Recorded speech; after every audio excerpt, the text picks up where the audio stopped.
आज दर्शक मुझे ऐसा देखकर ये सोचते होंगे कि शायद हम कहीं किसी जंगल, वीरान जंगल में 31 के पहले की शायद पार्टी करने आए हैं। ऐसा लगना भी चाहिए क्योंकि दृश्य ऐसा है, सामने आग की लपटें जल रही हैं और ठंडी का मौसम है। रात इस समय 10 बज रहे हैं और मैं इस समय खड़ा हूँ पालघर ज़िले के कार्यालय के बाहर। अब यहाँ पर आने का जो मुख्य कारण है वो आज ना तो कोई पार्टी करना है, ना तो कोई नियोजन है। आज ऐसे में जो समस्या है, किस तरीके से समस्या है और क्या उसकी रियलिटी है और कुछ लोग यहाँ पर इस ठंडी में क्यों बैठे हुए हैं, वो तस्वीरें आज आपको यकीनन कई सवाल आपके मन में खड़ा कर देगी। ज़रा दिखाइए कैमरा पर्सन, मेरे इस तरफ पालघर का हाल ही में बना कार्यालय है, चमचमाती इमारत है और इमारत में जो कार्य क्षेत्र है, जो अधिकारी बैठते हैं, उनकी कार्यप्रणाली पर आज यहीं से सवाल उठा है। कुछ लोग यहाँ पर इस समय ठंडी में बैठे हुए हैं और कुछ मांगों को लेकर बैठे हुए हैं। जब हमने इनसे बात की और जब समझा विषय क्या है तो बात मालूम पड़ी कि ये लोग आमरण उपोषण पर बैठे हुए हैं। जी हाँ, ठंडी का वक्त है, कार्यालय पर ताला लग चुका है और 31 की तैयारी शुरू हो चुकी होगी और 2 तारीख तक तो कोई इन्हें पूछने भी नहीं आने वाला। तो ऐसे में ये लोग कल से ही आमरण उपोषण पर बैठ चुके हैं। आप ज़रा सोचिए, हम बात कर रहे हैं, पूरी कहानी है डहानू गांव की। तो ऐसे में डहानू गांव में जो लोग रहते हैं उनकी समस्या ऐसी है कि जब विकास कामों की योजनाएं बनती हैं, उस योजनाओं पर जब काम होता है, उस योजनाओं के काम के विचार के दौरान जो समस्या उत्पन्न होती है उसका निवारण करना भी उसी डिपार्टमेंट का काम है जो योजना बनाता है। ऐसे नहीं है कि सरकार की योजना पास हुई और सरकार के पास पावर है तो भैया मैं ही राजा, मैं ही मंत्री, प्रजा से हमें क्या लेना। क्या पूरा विषय है विस्तार समझेंगे। देर रात के वक्त पूरा परिवार यहाँ पर बैठा हुआ है। तुमचा काय नाव आहे आणि काय नेमकी समस्या घेऊन तुम्ही या थंडीमध्ये बसले आहे आणि काय सरकारकडून तुम्हाला शिकायत आहे, काय मागणी आहे? माझं नाव सुनंदा रमेश शनवार. मी तालुका डहाणू सिसने आंबोली सिसने च्या रहिवासी असून आमच्या गावात आमच्या मालकी हक्कामध्ये आमच्या गावातली जी ग्रामपंचायत आहे त्या ग्रामपंचायतीने आमच्या गावात जल मिशन जीवन योजनेचे प्राधिकरण करण्यासाठी पाण्याची जी टाकी बसवणार होते ते आम्हाला न विचारता न बोलता आमची कुठलीच चौकशी न करता ग्रामपंचायतीने आमच्या त्या मालकी जागेमध्ये पाण्याची टाकी खोदकाम करण्यासाठी पूर्ण खोदकाम करून त्याच्यातली जी काही सागाची झाडे आहेत ती 100 ते 150 पर्यंत त्यांनी पूर्ण काढून टाकलेली आहेत आणि त्याचा कुठलाच मोबदला न देताना आम्हाला त्यांनी पूर्ण ती आमची 172ची जी जागा आहे ती 57 गुंठ असून आम्ही पूर्ण भूमिहीन होत आहोत. मग त्याची आम्हाला तातडीने योग्य रीतीने आम्हाला मोबदला भेटावा व ते काम बंद करावं ही आमची तातडीने मागणी आहे. जे तुमची मालकीची जागा आहे त्या जागावर जे बांधकाम चालू आहे, सरकारची योजना जे चालू आहे, ते तुम्हाला माहीत होती की नाही की अशी काय योजना येणार आहे? कुठला काय अधिकारी तुमच्या घरी कधी आला की अमुक आम्हाला बांधकाम करायचं, तुमची परवानगी लागेल किंवा तुम्हाला काय तुमची ती पंचनामा वगैरे करतात ते कधी झाला तुमच्याकडून किंवा कुठले अधिकारी तुमच्या घरी आले? असं कधीच झालेलं नाही. 19 नोव्हेंबरला त्यांनी जी मालकी जागेमध्ये जागा मापणीसाठी आलेले त्या दिवशी आम्ही घरी, माझा रमेश आणि मी दोघेही घरी नसताना त्यांनी गावातल्या लोकांकडे आणि सरपंचाकडे चौकशी करून त्यांनी न विचारता त्या जागेमध्ये मापणी केली आणि तिथून आमच्याकडे प्रस्ताव कोणीच मागण्यासाठी आणि कोणीच न विचारता शिपायांनी सुद्धा आमच्याकडे चौकशी केलीच नाही की तुम्ही जागा देणार किंवा नाही देणार आणि ही मालकी आहे की शासनाचे आहे हे सुद्धा विचारायला आमच्या घरी कधीच कोणीच आलेले नाही. मग आम्ही तातडीने ही जागा मालकीची असून तिथे जी झाडं होती ती झाडं आम्ही राबणी करण्यासाठी पाला वापरत होतो. मग ती झाडं पण तोडलेली नव्हती. मग तिथून ते सगळं आमचं नासधूस करून भूमिहीन केल्यामुळे आमची तुम्ही इकडे बसले आहेत या मागण्यासाठी. ग्रामपंचायत तुम्ही कधी गेले की कुठल्याही सरपंचकडे गेले, उपसरपंचकडे गेले आणि सांगितलं की असा विषय झाला आहे, आम्ही तुमच्या गावातले रहिवासी आहेत, तर कधी सरपंचने किंवा उपसरपंच तुम्हाला काही मदत केली की या विषयामध्ये कधी? ग्रामसभा 29 नोव्हेंबरला होती, तिकडे हा विषय मांडलेला होता, परंतु तिथे ते अतिशय तडाख्याने उठलेत की ही जागा मालकीची मिळत नाही, ही जागा गुरचरण असे म्हणून तिथे प्रस्ताव मांडलाय. मग तिथून आम्ही पटकन निघून आलो कारण ते तडाख्याने जोर जबरदस्तीने होते आमच्यावर. मग आम्ही तिथं जास्त काही वेळ घेतलाच नाही. जी जागा तुम्ही म्हणता की तुमची आहे आंबोली गावातली, ती तुमची आहे हे कशी आम्ही मान करणार? तुमचा काय पुरावा आहे, कागदपत्र त्याचे आहे का ते सांगा. हो, आमच्याकडे 172चा हा पुरावा आहे आणि ह्याच्यामध्ये सगळे काही नावावरती लागलेले कूल बसलेले आहेत. तुमच्याकडे कागदपत्र असून सुद्धा हे तुम्हाला सांगितलं की ही जागा गुरचरणची आहे? होय. होय असून सुद्धा सांगितलं आणि सगळं काही कागदपुरा आम्ही दाखवला तरी सुद्धा ते गावातले आणि सरपंच वगैरे ते मांडण्यासाठी होकार देत नव्हते आणि त्याच्यामुळेच आम्हाला ही मागणी पूर्ण करण्यासाठी हे आंदोलन करावं लागलंच तातडीने आणि उपोषण करायला बसलोच आम्ही आहोत. दादा कुठल्या डिपार्टमेंटकडे कुठल्या अधिकाऱ्यांकडे आता ही मागणी घेऊन गेली आहे आणि काय त्यांच्याकडून तुम्हाला उत्तर भेटलं? पहिली गोष्ट तर आम्ही पंचायत समितीला एक पत्र दिलेलं आहे, तहसीलला दिलेलं आहे, प्रांत अधिकाऱ्याला दिलं आहे, SP ला दिलं आहे, कलेक्टर साहेबांना दिलं आहे. म्हणजे जे आपले वरिष्ठ अधिकारी आहेत यांना आम्ही पूर्ण पत्रव्यवहार केलेला आहे, पण त्यांचे काही आम्हाला उत्तर काही आलं नाही. त्यामुळे आम्ही आता आमचं एकच आहे का बा ह्या पीडित कुटुंबाला जो पण न्याय मिळत नाही तोपर्यंत आम्ही ठाम आहोत का तो जो न्याय आहे तो मिळवण्यासाठी आम्ही आज दुसरा दिवस आहे आमच्या उपोषणाला. तर आम्ही जोपर्यंत तुम्ही याला सहभाग करत आहेत, तुम्ही पण उपोषणाला बसणार आहे, आमरण उपोषणाला? हो आम्ही बसलेलोच आहोत. कालपासून आम्ही सोबतच आहोत. आम्ही 6 माणसं आहोत, उपोषणाला बसलेलो आहोत. पीडित कुटुंबाला जो पण न्याय नाही भेटत तो आम्ही त्यांच्या पाठीशी आहोत. 2 दिवसापासून तुम्ही बसले आहात. आता या 2 दिवसाच्या दरम्यान कधी कुठला अधिकारी कधी कुठला ऑफिसर आला तुम्हाला भेटायला? एक आला होता, तिचं काय नाव एक शाखा अभियंता आला होता, जल जीवन मिशनचा शाखा अभियंता आला होता. तो बोलला होता काय असेल तर आम्ही लेखी पुरावा देतो. ते पण हा पत्र दिलेला आहे हा त्यांच्याच बाजूनी. ते काय बोलतात काय आम्ही याला जबाबदार, तुम्ही उपोषणाला बसलीत त्याला आम्ही जबाबदार राहणार नाही. मग आम्ही कोणाला पाहून बसावं? आम्ही एवढं मोठं अधिकाऱ्यांचं ऑफिस आहे, कलेक्टर ऑफिस आहे, प्रांत ऑफिस आहे, आम्ही त्यांच्यासमोर का बसलो आहे? तर आम्हाला त्याच्यापेक्षा वरिष्ठ कलेक्टर असतो, डिस्ट्रिक्ट मॅनेजर. मग तो त्याच्यासमोर बसलो तो तर आमच्यावर लक्ष देईल, पण तो 2 दिवसापासून आमच्याकडे इकडे फिरकून पण पाहत नाही. जिथपर्यंत तुमची मागणी पूर्ण होणार ना तुम्ही उठणार आहेत की? नाही आम्ही नाही उठणार. बड़ी विडम्बना है। हम बात करते हैं बड़े बड़े टेक्नोलॉजीज़ की, बड़े बड़े मेगा प्रोजेक्ट्स यहाँ पर आने वाले हैं, बुलेट ट्रेन आने वाला है, वाड़न बंदरगाह बनने वाला है।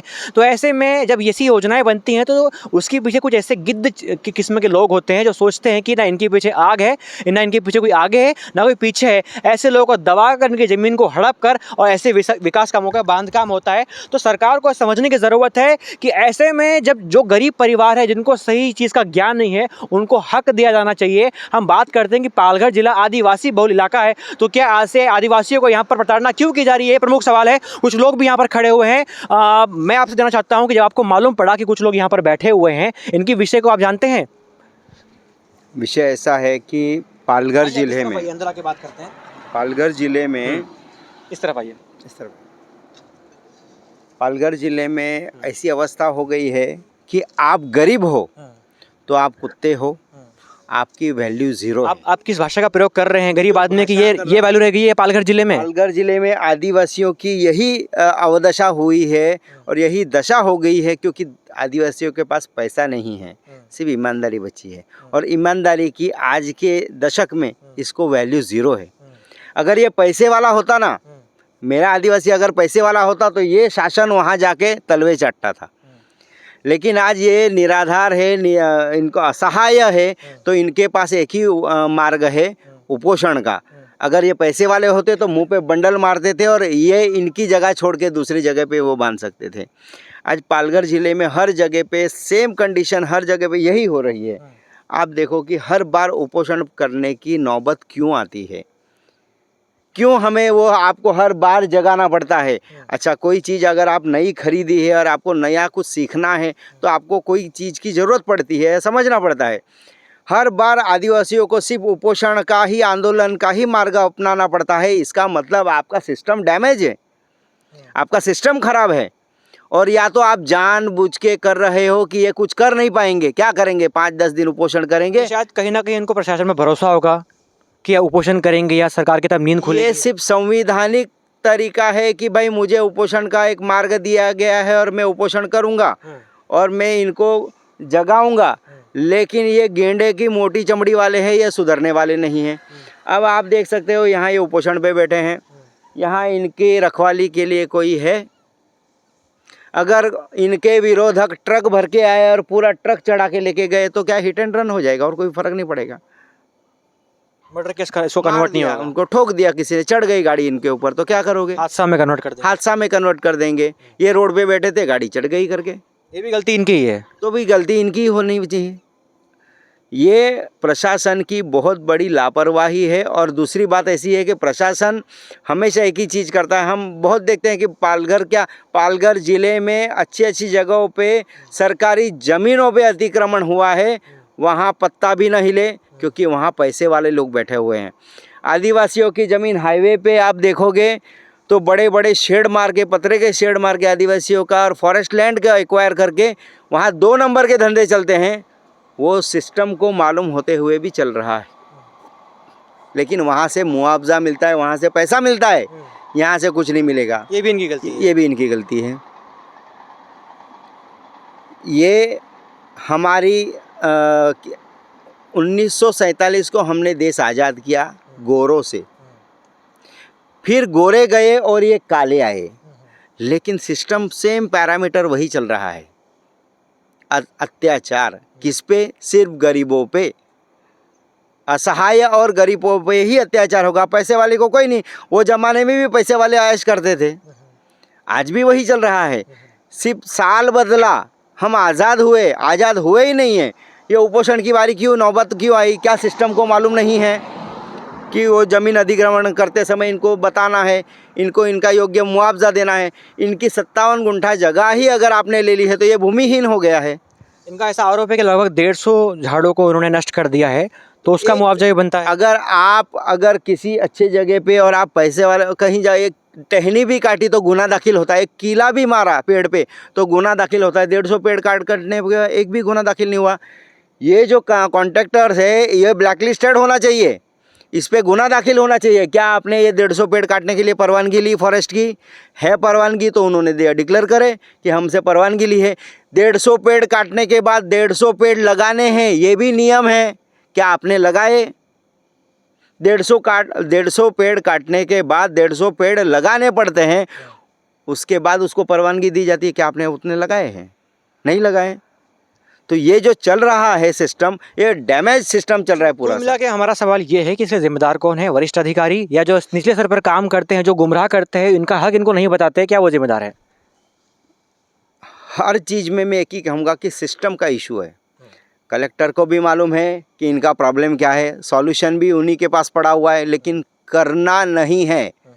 अगर मुझे आपको टालना ही है तो मैं किसी भी हालत में टालूंगा, मुझे आपसे कोई मतलब नहीं है। बिलकुल। तुम्हाला एक मुख्य प्रश्न विचारायचा आहे। तुम्ही लिहिला याच्यामध्ये उल्लेख केला की तुम्हाला जानची धोका आहे, तुम्हाला भीती आहे. कोणाकडून तुम्हाला भीती आहे जान जायची? आम्हाला भीती आहे की आमच्या गावातल्या जो माजी सरपंच आहे त्यांच्याच हुकमाबद्दल सर्व गावकऱ्यांची, आमच्या पाड्यातल्या गावकऱ्यांची भीती आहे. कारण ते आम्हाला विहिरीवर जाऊ देत नाही. आम्हाला 5 कुटुंबांना वाळीत काढून टाकलेलं आहे. आणि तुम्ही आवाज उचलला म्हणून तुम्हाला बहिष्कार केला गावातून काय? होय अच्छा. होय मग तुम्हाला विहिरीचं पाणी सुद्धा घेऊन देत नाही? नाही, विहिरीवर अजिबात जाऊ देत नाही. आणि रस्त्यावर कुठं पोरं बिरं शाळेत जातील त्या पोरांना पण धमकावतात की तुम्हाला मारायचं आहे. भाई जी, इसके लिए गांव वाले भी जिम्मेदार ऐसा लग रहा है कि सामने आ रहे हैं। गांव वाले जब ऐसा कर रहे हैं, हर चीज़ ऐसा होती है कि हर जगह पे ना पैसे पे लोग तुल जाते हैं। उनको मालूम है कि अगर ये बड़ा सा कॉन्ट्रैक्टर है, इसको 12 करोड़ का अगर काम मिला है तो हमें कुछ तो मिल जाएगा। मराठीमध्ये चिरीमिरी म्हणतो. हे चिरीमिरीसाठी सरपंच, उपसरपंच, ग्रामसेवक, पोलीस पाटील, मंडळ अधिकारी, तलाठी सगळे विकले जातात। पैसे पे बिकने वाले इंसान हैं। ये हमारा जाहिर आरोप है आपको। अगर आरोप गलत है तो फिर न्याय क्यों नहीं है? और पानी नहीं भरने देना ये सबसे बड़ा गुनाह है। इस पे तो पहली गुनाह दाखिल होना चाहिए। मुझे पालघर ज़िले के एसपी से दरख्वास्त करूंगा मैं कि जो पानी नहीं भरने देना चाहता है, आपको रहने का, जीने का और पानी ये मूलभूत अधिकार है, और उससे अगर आप वंचित करते हो तो उन पे गुनाह दाखिल होना चाहिए। ये मेरी मांग है। बिल्कुल। तो ऐसे में जो पूरा विषय है, हमें आशा है कि आपको समझ गए होंगे कि अब कलेक्टर ऑफिस के बाहर ये लोग उपोषण में बैठे हुए हैं। लगभग 57 गुंठा जमीन इनकी है, जहाँ पर लगभग इनका ऐसा कहना है, इनका ऐसा जाहिर आरोप है कि प्रशासन ने बिना बताए योजना लाई। उस योजना पर जो उनका मुआवजा बनता था, ना उसके बारे में उन्हें मुआवजा दिया गया, ना उस सरकारी योजना के बारे में इनको जानकारी दी गई। और ऐसे में गाँव वालों की मदद से कुछ अधिकारियों को हाथ में लेकर आज ये बेघर हो गए हैं। इनके पास उधर निर्वाह करने की जो बेसिक फैमिली को चलाने के जो बेसिक राइट्स होने चाहिए वो भी नहीं है इनके पास है। तो ऐसे ऐसे में ये लोग आज कलेक्टर ऑफिस के बाहर 2 दिन से ठंडी में बैठे हुए हैं। इनकी एक ही मांग है कि हमारे को जो न्याय मिलना चाहिए था, जो मुआवजा मिलना चाहिए था, जिन्होंने हमको परेशान किया, जिन्होंने सिस्टम को पूरा कहीं ना कहीं भ्रष्ट किया है, उनके ऊपर कार्रवाई होनी चाहिए। आप जरा सोचिए कि ये ऐसे जो लोग बैठते हैं पोजीशन पर, ना ये कभी कार से आते हैं, ना इनके पास कभी प्रॉपर्टी होती है, ना ये बंगले में रहते हैं, ना 5 स्टार होटल में खाना खाते हैं, ना इनका कभी इंटरनेशनल नेशनल ट्रिप होता है।